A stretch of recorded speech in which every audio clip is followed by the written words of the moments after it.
your hosts, John Hackleman and Dr. James Kasper. It's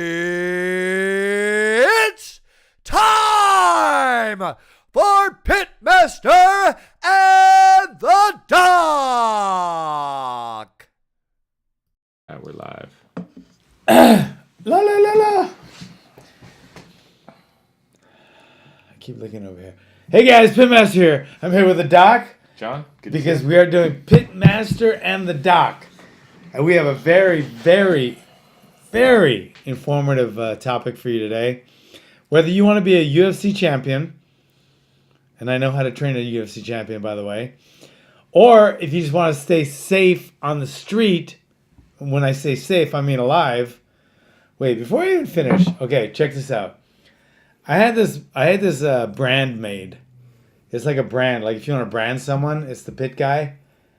I was wondering what you guys would pay me, right, to get this heated up and to brand the Doc on his arm. If you guys can, if somebody wants to see that live on camera, good luck. For a good fee. You send me what you'll pay me, and I'll brand him with this. Anyway. All right. So, that's awkward. Okay. Now, if you want to stay safe on the street, it takes a high amount of cardio. And it's not the kind of aerobic cardio like jogging or walking or like just punching a bag really calm. To stay safe on the street, if you ever get attacked on the street and it's a life or death situation, I'll tell you this right now, firsthand, I know this, your heart rate will go from 70 to about 270 in about 10 seconds. Okay? If you're in the cage fighting, your heart rate will go from like about 70 to maybe 270 over the course of a round. Okay, it goes up and down because a cage fight, while it does get your adrenaline pumping, it usually pumps like right when you're walking to the cage and right when you're entering the cage. Once the fight starts, most of the adrenaline goes. You have bits and pieces of adrenaline dumps here and there, depending on how the fight goes, but it is nothing like a street fight because a street fight is a life or death situation. For both the sport and street, you need to be in fighting shape to come out ahead. All right. So we're going to talk about it because luckily we have an actual doctor, not like just like a PhD in English lit or anything like that. Call me doctor. But we actually have a doctor like an MD. So we're going to talk about a couple of the physiological things that happen when you get in fighting shape versus not. Okay? So being in fighting shape is very important. I mean, there's no downside to it. If you get jumped on the street and you're in fighting shape, your chances of staying alive go up exponentially. Okay? Now, if you don't get in fighting shape and you get jumped in the street, right? Unless you get a lucky punch in or you're just so strong you can overpower him in 10 seconds. Chances are, if you're not in fighting shape, you're going to die. Or at least get the living shit beat out of you and end up in the hospital or a nursing home. Okay? So, the downside is you get in fighting shape and you don't get jumped. Right? So now you just look better at the beach. That's the downside. You're going to look better at the beach. You're going to look better for your girlfriend or boyfriend. And you're going to feel healthier. You're going to be stronger. And you're going to be more productive as a human. So being in fighting shape, and I'm doing fighting shape, is very important. It's a very important thing. Like, okay, I'll give you a for instance. We got the Doc. All right, we got James. He's the Doc. He was in cardio shape, like aerobic shape, before he came to the pit.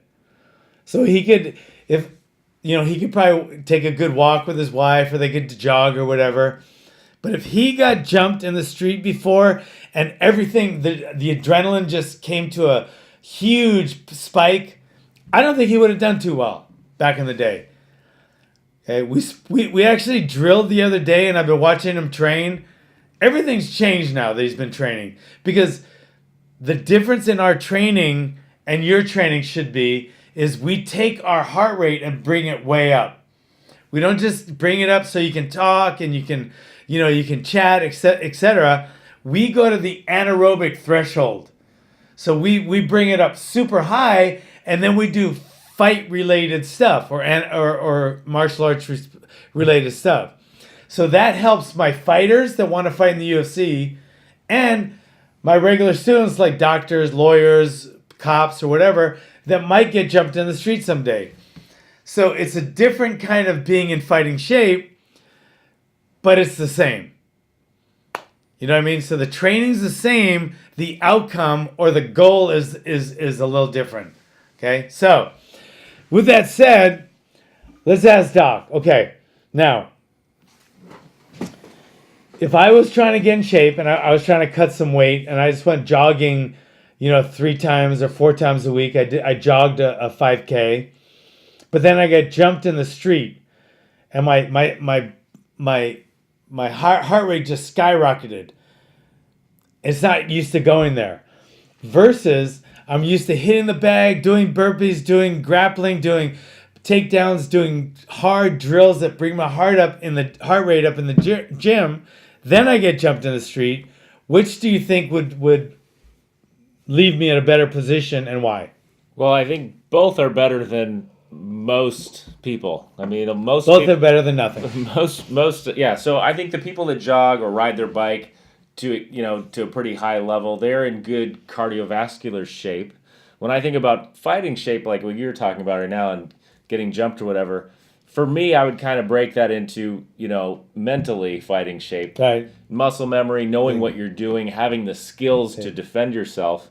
But separate, what you're talking about is just being in cardiovascular shape. Yeah. Which from high intensity training, definitely makes your body changes.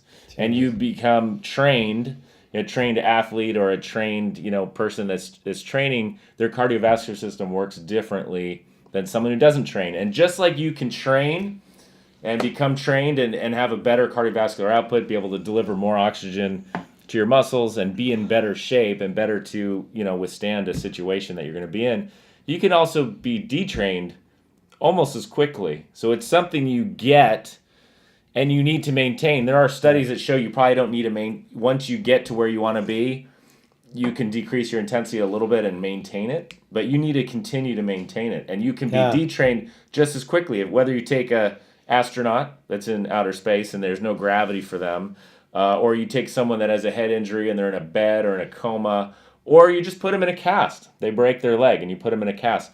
Your muscle wastes away so quickly and your cardiovascular system will change to the point where you don't have that same cardio output. You can't generate it even if you want to. So to staying in cardiovascular shape, staying in good, what you're calling fighting shape, I think it's much healthier for you if you measure your cholesterol and, people with diabetes or anything else. We know that it can reverse medical disease, but also just keeping in fighting shape so you have better heart health is really, from a doctor's point of view, is very important. From your point of view, being able to defend yourself, and whether it's that guy with cardio, he can run away, so the fight or flight, it may serve him well. The guy that runs all the time, he may be able to outrun anyone chase him down. But if you need to defend yourself and you can't get away, what you're talking about, being in cardiovascular shape. Yeah. That's a good thing to touch on. I talk about this all the time, but I didn't mention it right now for whatever reason, because it came out of my mind. I wasn't thinking about it. But there's 2 things. If you can run away, you should always run away. But my self-defense scenarios always include you're not able to run away, or else you just run away. That's a no-brainer. But sometimes you just can't, and sometimes it puts you in a worse precarious position. But muscle memory. So if you jog all the time and you learn some techniques, but then you just jog all the time. So you learn those techniques once, but you never practice them. Now, you know them in your head, you get jumped, they're not in your muscle memory, you're going to just start flailing. I've seen fighters that train so much wrestling and they learn how to punch, so they know how to punch in the gym, but they don't practice it over and over and over, and it's not part of their muscle memory. The fight fight starts, adrenaline pumps, they get hit, they get tagged or something, and for whatever reason their mind isn't like thinking straight. The fighter that's always been practicing, the muscle memory will come out, and good punches. I've seen guys knock people out while they didn't remember what happened. I've seen that. You can read a book about how to do surgery. It doesn't mean you're going to be very good at it. And you can do it once, and you're probably still not going to be very good at it. It's the muscle memory in all our jobs and everything we do. We all know that's real. But for training, when we get in there and spar, it makes a huge difference if you've done it a lot of times before. Than when you're coming in, and even when you're showing us the techniques, you got to get out there and do it. So and with that said, when you're sparring, it's much easier when the muscle memory just takes over. But now take that to like 10,000 degrees different. Now you get jumped by some guy in the street that's trying to kill you. That muscle memory better be freaking intact, or you're dead. So the muscle memory is very important. Then in the cage, it's very important because you might be so good at practicing this stuff when you're thinking, but then when you get tagged, you're not thinking anymore. You hear the announcers, they say that their reflexes took over, or their intuition, or their just took over. So that's when it just takes over. Your muscle memory takes over, right? So, and if it's not there, you haven't drilled it 10,000 times and you get tagged, you're going to forget everything. You're just going to start punching like this. Whereas if you do train, everything comes out as part of your muscle memory. Instincts take over. So that's why they'll call it, he's fighting on pure instincts. Well, and to take someone that's in a, physically threatening position, even in the cage, like we saw in the fights last time, you get a guy, I think, that was just instinctually hitting back or defending himself when he was being kicked, and then they disqualify him for hitting after the bell. Yeah. But he's just, I think, reacting. He's reacting. He's being assaulted. He's doing what he knows how to do. So we both felt like you can't really blame that guy. This is ingrained into him. That was to defend himself. Oh, that was the Hector Lombard fight. Yeah. Yeah. I believe that 100%, and I've heard, I actually did a survey, and like I said, it went like 40% thought he was okay, and then 60% thought he should have been disqualified, which he was, and I don't think he should have been, because I think his instincts took over. And I talked to him after, and he said, "Hey, coach, you know how it is. You're a fighter. Instincts, that's what we do, and I think that's true. And to have those instincts, that could save your life, So being in fighting shape to me is training your anaerobic thresholds, right? So getting your lactic acid way up there and getting used to that. I think you should do that at least 3 times a week, to where you're just pumping your cardio like to the max, okay? And while you're doing that, I think there should always be some type of combative or martial art type aspect, like burpees and bag. Like you make them do burpees on the bag until they can't barely breathe, and then boom, jump on the bag and pretend you're being attacked, or pretend you want to win a UFC title. So you're so tired, you just did a minute of burpees. Now you jump on the bag and you're so tired, but you're punching and kicking, trying to use good form, but you're building this into your muscle memory. Then when you get that tired out there in the cage or in the street, those things come out. And that's what I'm talking about, being in fighting shape. What's the downside of that? I don't know. You look better in a bathing suit. There's no downside to it. There's no downside to throwing martial arts into your fitness training. You can think from now until 2080. You will not think of one downside to being in top fighting shape. Okay? And I'll tell you that this isn't a downside of being in fighting shape, but of incorrectly training. And one of the things in my practice in medicine that I spend a big part of my day talking to patients about is they come in injured. So I don't see people that aren't injured. So they're coming in injured, and a lot of times we're talking about training problems. So people that are overtraining, they're not cross-training, they're doing the same thing all the time, and they get injured, or they start to have an injury and they continue training anyway because we have this false sense of no pain, no gain, which I'm a big proponent of if you're talking about my muscles are sore.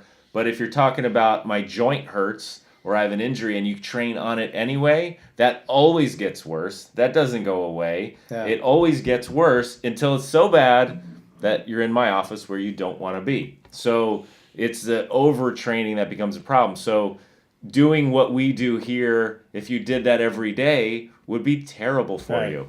And I think that's the one thing that I see over and over again. You think of teenage athletes and you see basketball players or football players, and they have this problem and they get injured, and they've never been injured before, and so they don't know that their body has limits.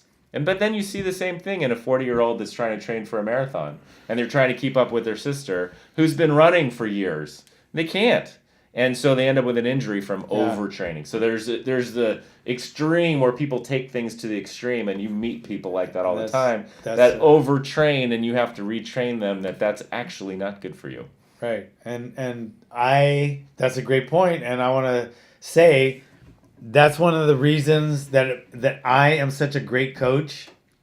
Sorry, but I am, because I know that any guy can pretend he's hardcore and just make people do 1,000 burpees every day. I'm hardcore. And then their fighters or their students will just always be injured, bored, exhausted, heart attacks, and die, whatever. But they're not going to make progress. That's why I know that my high intensity work, you need to do it, but I never do it more than 3 days a week. Sometimes only 2 days a week, but never more than 3. And some people go, no, 6 days a week, I train that hard. No, you're going to get hurt doing that. So that's why I mix my hard days with my easy days and my rest days. So overtraining is a great topic, because once you overtrain, like, you should always stay here. If this is fighting shape, whether you want to be a fighter or you want to be a top shape person that's always ready, it's a different kind of training.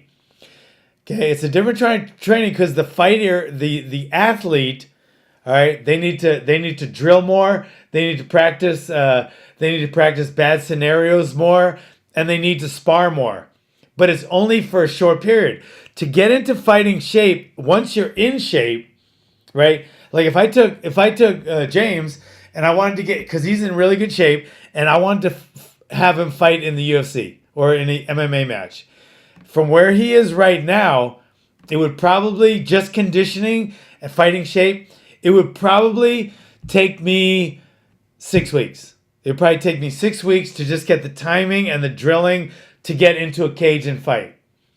Okay? If he came to me out of shape, it would probably take me a minimum of 16 weeks. Because I'd have to get him in shape first, okay, and then have that to build on, and then start working on his timing, his speed, his drilling, his sparring, etc. So when some fighters, Hold on. If anyone listening knows my wife, I'm not fighting. Okay, all right, go ahead. but if I get anybody that will offer me $10,000, he will get branded on camera. I think I'll outbid that person, but go ahead. Anyway, so that's the difference. Like, some of the fighters in the UFC, they know when they're going to fight. They're in the UFC. So they can afford to get kind of out of shape. And then usually most fighters do an 8 to 12 week camp. Most fighters go 8 weeks, because more people kind of stay in shape now in between fights. So the 8-week camp is to get your timing down, because a lot of people come into camp already in shape. Right? So the timing, that's what they mean fighting shape, because you want to peak up to here. Right? But if you overtrain, once you go past peaking, you're better off down here out of shape than to be overtrained. Being undertrained is favorable, right? I'd rather have you undertrained than overtrained. I'd rather have you like undertrained significantly than overtrained a little. Well, you can recover from being undertrained a lot quicker than you can from being injured, typically. Right. So if you go overtrained and you're injured, you're going to have a lot longer way to get back Right. to where you want to be. But even before an injury happens, or if an injury doesn't happen, it's a mental thing. When people overtrain, they become stale. They don't want to fight. They become listless. Their timing's off. Their dynamic, explosive power's off. They're just kind of ho hum. Once you get overtrained, and that's what trainers really have to look for in their fighters. I mean, I've had, like, when Chuck was training for some of his fights, we were supposed to be training an hour that day. I'd watch him, like, the first 10 minutes. I go, take the rest of the day off. You're done. You have to be able to know your fighters or your students. I can watch my students, and I can tell the class. I can feel the cumulative energy of the class, and I can tell if it's not there, and I'll either pull back on the cardio and the anaerobic work that I do, or I'll build it up. I can tell in my class. And all good trainers and coaches need to be able to do that, because it's easy to have an ego and go, I'm going to do this, and you set up this for the day, like you have a curriculum for the day or a schedule, and then you're going to go with it. And then you watch your fighter, and you can tell that his timing's a little off, and he just doesn't seem like he's really going with it. So maybe he's a little bit on the overtrained, but you've already got this workout planned, so you stick with it. That's when you're going to get your fighter hurt. Same within a class. If you see your class going and you have this whole thing written out like I always do, but if I just don't feel it in my class, I go, all right, let's everybody just do some pit volleyball, and they'll do something else. You always have to be in tune with your fighter. You always have to be in tune with your class. And if you're a student or a fighter, you have to be in tune with yourself. Like if you're training and your coach is telling you to do this, this, and this, but you don't feel like you want to push that hard because you might get injured, you might overtrain. If you're a fighter, you say, hey, coach, I feel like I'm overtraining a little. And if he's a good coach, he'll either, number one, let you and say, yeah, you're right, take the day off. Or maybe you're fucking lazy and you always tell him that and you don't work very hard. He might say, no, shut the fuck up and work. So you have to have a coach that's good enough to know the difference. Because I've had fighters come to me and go, hey, coach, I need to really go easy today. And I'll say, no, you don't. Go train. Because some guys are looking for an easier workout. Guys like Chuck, Glover, Court, some of my top fighters, they never do. So if they go, oh, I'm feeling tired today, it's like, take the day off. Because I know they would never do that. So if you're a regular student in a regular class like Doc is, I call him James, but you can call him Doc, $10,000. But if he was training in the class, he's probably not going to say, hey, I don't really feel like working quite as hard. So what I'm doing in the class, he just shouldn't do it up to this level. Because almost everything you're doing, even if I give you a number of some things to do, like burpees, go. If you're not really feeling it and you feel like you're pushing it a little, just do less burpees. Don't push the intensity. You have what we call a perceived level of exertion, PLE. Perceived level of exertion. That's kind of like instead of putting a pulse monitor on you, like a heart rate monitor, that's how I have always trained myself. I've never believed in heart rate monitors. I've always gone with perceived level of exertion. And I know when I'm pushing myself to its maximum. And I know when I'm not. And I know which level I should be at. And I think everybody should get that skill, because then when you're a little lower, I know some days, man, I got to work it up a little bit. So I'll train a little bit harder than I wanted to because I need it. And some days I need to cut back. And that's one of the ways you can stay in fighting shape, is to keep this level right here just under peaking. Okay? Whether you're training for the street or you're training for the cage, keep right here. And when you're a cage fighter, get right about here the day of the fight. And that's like your main goal as a fighter or a trainer. You want to be right here on a fight day. If you get here a week before fight day, you're screwed, because you're going to either be here on fight day or back down to here. You can't stay here for more than a couple days, no more. So you want to peak, and a really good coach can bring his fighter up to here on fight day. Okay, so that's where you want to be on fight day. So, and I think for the athlete that is training in the martial arts, you need days where you're not doing martial arts. Not just light days, but days where you do something else. I think whether you run or cycle or do something completely different, or even swim, John, where you do something that's different, you can still work on your cardiovascular health and not just do nothing. So I think training every day is bad news, but you need to do something else. Yeah. You should have a couple days off a week, but Yeah. doing Like our Madonna. It's a different activity. It's something we don't do here. So We have a Madonna. That's the day that we hike, and it's a workout. You know, it's a good workout. It's a good workout. It's a cardio, legs. You're working. You know, but it's also you can still talk too. Yeah. So it's nothing to do with martial arts. So it's a cross training day. Or, I mean, to be honest though, I mean, if you love the martial art part, on your easy day, just go hit the bag real easy for 15 minutes. You know what I mean? And then do something like that. But on your not hard days, you should not bring your heart rate up at all. So, what do you think about that? Yeah, well, I think if you're not bringing your heart rate up, though, you're not really stressing your cardiovascular health, and that's what gets you the gains as far as your heart's ability to output more. Right. If your heart can output more, even if you take a trained athlete, their heart rate's lower. So if you think about how much blood they can get into their system, you think, well, their heart rate's lower, they're not pumping as often. That's when they're at rest. Right. They still bring their heart rate up pretty high, maybe not as high as an untrained person, but the amount of blood you can pump with your heart goes up dramatically for each time it pumps. Well, yeah, but I'm talking about the easy days, like the hard days. Yeah, you got to get your heart rate up. You have to get uncomfortable. You have to do your X amount of push-ups or weights until it just hurts. I mean, go check with a doctor first. All right. I don't want to be responsible for somebody having a stroke or anything. But if you're healthy, I'm assuming you're all healthy. You need to push your heart rate so high that you can't even talk. You can barely even, like today's burpee workout. My wife and I were doing it right next to each other. We couldn't have said one word to each other during the workout. And you should bring it so high that you can't. On your easy days, you want to bring your heart rate up, like say 60% instead of 80 or 90. But at 60%, you could talk.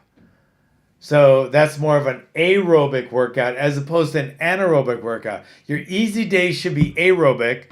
Your hard days should be definitely anaerobic with intervals. With intervals. You are getting aerobic parts to that. Yeah. It's not all anaerobic. I think you would die. But your anaerobic, if you get in a fight or something like that or you get jumped, it's going to be mainly anaerobic at first. Right. In the first up to 2 minutes or so. But cardio is going to kick in, and your ability to deliver oxygen to your muscles, which is the main thing that's going on, or to get the byproducts away from your muscles, the waste out of your muscles so they can keep functioning, that's what your whole cardiovascular system is doing. So when you get someone that's in shape, they can do that much more efficiently. That'd be cool.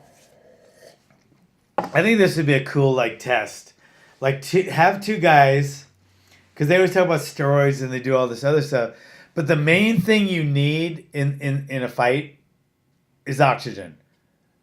I mean, that's the main thing you need. I mean, because that's what's going. That's your fuel. That's what your fuel is right there. That's what's burning your fuel, whatever. So I think fighters should figure out a way where they can have some high concentration of oxygen. Like you're getting athletes have figured that out. They did things like blood doping, which all the cyclists do, increase their number of red blood cells to the point someone were doing it where they'd have a stroke because they had too many blood cells. But if you increase them just a little, you can carry more oxygen to all of your muscle, and that just gives people just enough advantage in a long-term sport like a marathon. That would be an ultra marathon or marathon. Right. But to me, a fight is so anaerobic, and blood doping would be counterproductive because you're going to build up your RBCs and your hemoglobin, but you're also going to have thicker blood, so it's not going to be as good for the kind of fight. I think if you just had if you're allowed to put some kind of closed system nasal cannula where it could just pump oxygen into you while you're fighting, so your blood isn't any thicker, you don't have higher hemoglobin, but it is getting more oxygen to get rid of the lactic acid when it comes in. I think that'd be it would be you know what would be great? Have two guys fight in a dome with a high concentration of oxygen. Until there's a spark. That's going to go bad. How would there be a spark? That would be cool. Watching two guys fight in a dome, like in the old. Remember the old oxygen tents back in the day? They used to have oxygen tents, like when people lay in I bed. know Michael Jackson slept in an oxygen chamber. That was a oxygen chamber. That was a hyperbaric. That was hyperbaric oxygen. But I think just if like they pumped it in, so instead of your oxygen like in your air is always 21%, you're breathing in 21% oxygen all the time. So everybody breathes in 21% oxygen all the time. Now put yourself in a dome where they pump in oxygen, so the ambient air is like 90% oxygen. Man, you could do all. It would be the opposite of training at altitude. It would be like you could do you could do so many burpees. Yeah, I'd love to do it that. sounds very flammable. Yeah. Speaking of flammable, $10,000. Just give me the offer, guys, because I need $10,000 right now. I don't know why. Oh, because we're going on a trip to. Where are we going? Oh, we're going to the Grand Canyon next month. You are. Sounds fun. Yeah. Heather wants to drive. Well, you can hike up and down the canyon. You're in fighting shape. You'll be fine. What do you think about driving it? She says like 9 hours. It's a long ways. Yeah. She wants to, we're trying to do some minimalist type living. So we're changing some things because we've been reading books on minimalist living techniques on like just how to cut back on stuff and not always need to get more stuff and better stuff and always try to keep up with the Joneses and then keep more of what you have and enjoy more of what you have. So she's kind of into that phase, which I like because that does good for me. I think my only objection to that is vacations. Yeah. Experiences, is going somewhere. So if you're going to have more fun flying there, fly there. But you need a car when you get there anyway. 9 hours is not that far. We drive to Phoenix. It's 11 hours. It's very doable. It's well, she's saying it's 9 hours to Phoenix, 11 to Grand Canyon. You getting to Phoenix in 9 hours from here is going to be a stretch. Well, she's only looked on the internet, but yeah, but the vacation also, and we're thinking of this, like if we drive to LA to fly from there, right? Now you gotta drive to LA and park and everything. So there's 5 hours right there. And you got to get there early. Yeah, so there's like 5 hours. Then you get to the airport an hour and a half early, and then the flight is an hour. So there's 2.5 hours. So that now you got like 6.5 hours right there. It's not when we lived in LA and we had family in Phoenix, we would drive because by the time you got to the airport early and parked your car and then got on your plane and flew there and then it took almost the same amount of time. And then you got your car. So I don't know. Driving is just sometimes easier. So I don't know. Plus, then you get to spend more time with your... Yeah. So we're thinking of driving. We're not quite 100% sure yet, but she wants to go to Phoenix and do a seminar at one of our schools there. We got an affiliate school, the Pitt Phoenix, the Pitt Arizona, the Pitt Mesa. Kelly Corder and Jen Corder run it, so it's really cool. So we're gonna go over there and then Grand Canyon. But anyway, so being in fighting shape, guys, just think of this. The only downside of being in fighting shape, this is the downside. You're gonna look better with your clothes off. That's the downside. And if you don't think that's downside, then guess what? There's no downside to being in fighting shape. So get out there and start training.